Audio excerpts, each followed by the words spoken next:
Hello friends, welcome to சாட்சி சமையல்.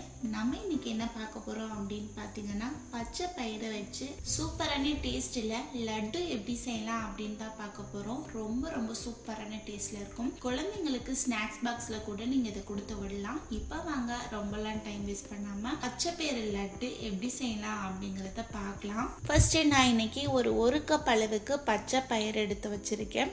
அந்த ஒரு பாத்திரத்தில் போட்டு ஒரு 2லிருந்து 3 தடவை கிட்ட நல்லா வாஷ் பண்ணிட்டு எடுத்துட்டு வந்துடலாம். அப்பதான் அதில் உள்ள தூசி அழுக்கெல்லாம் போயிட்டு நமக்கு நல்லா கிளீனா கிடைக்கும். வாஷ் பண்ணிட்டு வந்த பச்சை பயிரை ஒரு வடிகட்டியில போட்டு நல்லா வடிகட்டி எடுத்துடலாம். அதில் உள்ள தண்ணி எல்லாம் நமக்கு நல்லா ஒரு சொட்டு இல்லாம வடிஞ்சு வரட்டும். இப்போ ஒரு 5 நிமிஷத்துக்கிட்டே இது நல்லா வடிஞ்சு வந்துருச்சு. இப்போ வடிச்சு வச்ச பச்சை பயிரை ஒரு பாத்திரத்துல போட்டு நல்லா வறுத்து எடுத்துடலாம். வறுத்து எடுக்கிறதுக்கு ஒரு அகலமான கடாயா பார்த்து எடுத்து வச்சுக்கோங்க. அதுல இதை போட்டு அடுப்பை நல்ல மீடியம் ஃப்ளேம்ல வச்சு கைவிடாம ஒரு 10 to 15 நிமிஷத்துக்கிட்ட வறுத்து விட்டுக்கலாம். இப்போ பாருங்க, ஒரு 10 to 15 நிமிஷத்துக்கிட்ட ஆயிடுச்சு. பச்சை பயிரோட கலர் எல்லாம் நல்லா மாறி வறுத்து வந்துருச்சு. அதே நேரத்துல போடும்போது ஈரத்தன்மையோட ஒன்னோட ஒண்ணு ஒட்டிட்டு இருந்துச்சு. இது நல்லா உதிரியா வறுத்து வந்துருச்சு. இந்த அளவுக்கு இது நல்லா வறுத்து வந்த பிறகு இதை ஒரு மிக்ஸி ஜார்ல மாத்திடலாம். அரைக்கும் போது அது கூடவே ஒரு 4 to 5 போல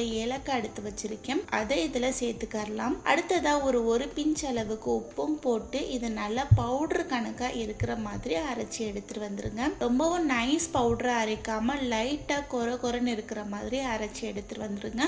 அப்பதான் இது சாப்பிட்றதுக்கு டேஸ்டா இருக்கும். இப்போ இதை எடுத்து ஓரமா வச்சுட்டு இதுக்கு தேவையான வெள்ளை கரைசல் ரெடி பண்ணிடலாம். இந்த கப்ல 1 கப் அளவுக்கு தான் பச்சை பயிறு எடுத்தோம். அதனால இதுல ஒரு 3/4 கப் அளவுக்கு வெள்ளம் எடுத்து வச்சிருக்கேன். அதை இதுல சேர்த்துக்கலாம். அடுத்ததா இதுல ஒரு 1/4 கப் அளவுக்கு தண்ணி ஊத்தி வெள்ளம் நல்லா கரைஞ்சு கொதிச்சு வர வரைக்குமே இதை நல்லா மிக்ஸ் பண்ணி விட்டுக்கலாம். இப்போ 2லிருந்து 3 நிமிஷத்துக்கிட்ட ஆயிடுச்சு. நம்ம போட்ட வெள்ளம் எல்லாமே நல்லா கரைஞ்சு வந்துருச்சு. இந்த டைம்ல அடுப்பை நல்ல மீடியம் ஃப்ளேம்ல வச்சு இது லைட்டா ஒரு கம்பி பதம் வர அளவுக்கு மிக்ஸ் பண்ணி விட்டுக்கோங்க. இப்ப பாருங்க, இது நல்லா பொங்கி கொதிச்சு வந்துட்டு இருக்குது. இந்த டைம்ல இதை எடுத்து செக் பண்ணி பாருங்க, ஒரு கம்பி பதம் சூப்பரா வந்துருச்சு. இப்போ இதை இன்னொரு பாத்திரத்துல வடிகட்டி ஊத்திடுங்க. இதுல உள்ள தூசி அழுக்கு மண்ணு எல்லாமே ரிமூவ் ஆகி வந்துடும். இப்போ சூப்பரான இந்த வெள்ளை கரைசலை எடுத்து ஓரமா வச்சிடலாம். அடுத்ததான் நம்ம பச்சை பயிறு வறுத்த கடாயவே எடுத்து வச்சுக்கோங்க.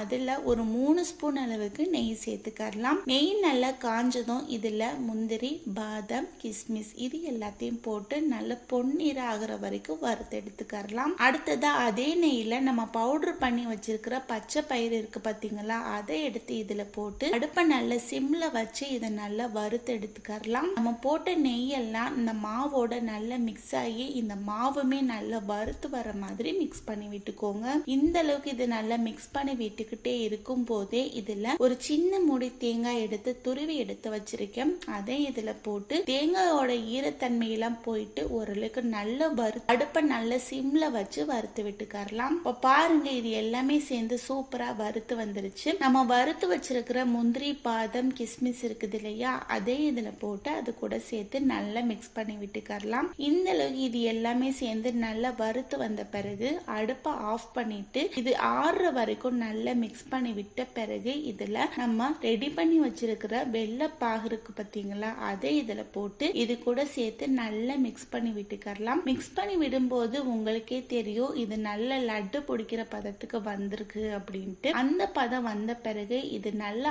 ஆறின பிறகு குட்டி குட்டி லட்டா இந்த மாதிரி பொடிச்சு எடுத்து வச்சுக்கலாம். இதே மாதிரி நம்ம ரெடி பண்ணி இருக்கிற மாவு எல்லாத்தையுமே பொடிச்சு எடுத்து வச்சுக்கலாம். சூப்பரான டேஸ்ட்ல இருக்கும். ரொம்ப ஈஸியா இன்ஸ்டன்டா செஞ்சிடலாம். ரொம்ப ரொம்ப ஹெல்தியானது கூட. டெய்லி ஒரு லட்டு உங்க குழந்தைங்களுக்கு கொடுக்கும் போது அவங்க ரொம்பவே விரும்பி சாப்பிடுவாங்க. ரொம்பவே டேஸ்டாவும் இருக்கும். கண்டிப்பா இந்த மாதிரி ஒரு தடவை செஞ்சு ட்ரை பண்ணி பாருங்க. ட்ரை பண்ணி பார்த்துட்டு எப்படி இருந்தது அப்படிங்கறது கண்டிப்பா கமெண்ட் பாக்ஸ்ல கமெண்ட் பண்ணுங்க.